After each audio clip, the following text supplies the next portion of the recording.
நீலம் பண்பாட்டு மையம் வந்து தொடர்ந்து ஒவ்வொரு வருடமும் இந்த நிகழ்வை ஏற்பாடு செய்கிறாங்க. இந்த வருடத்தில் நான் கலந்துக்கிட்டேன். இதை பார்க்கும்போது ஒரு 20 வருஷத்தினுடைய வளர்ச்சியை ஒரு இடத்துல பார்த்த மாதிரி இருந்தது. அதாவது நான் ஒரு விதையா பார்த்தது இன்னைக்கு ஒரு ஆலமரத்தை பார்க்குற மாதிரி எனக்கு ஒரு பிரமிப்பு ஏற்பட்டது.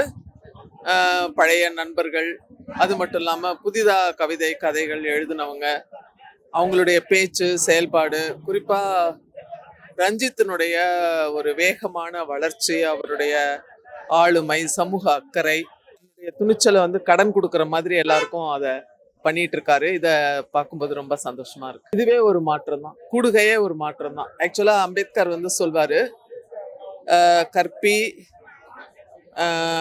போராடு, ஒன்று சேர்.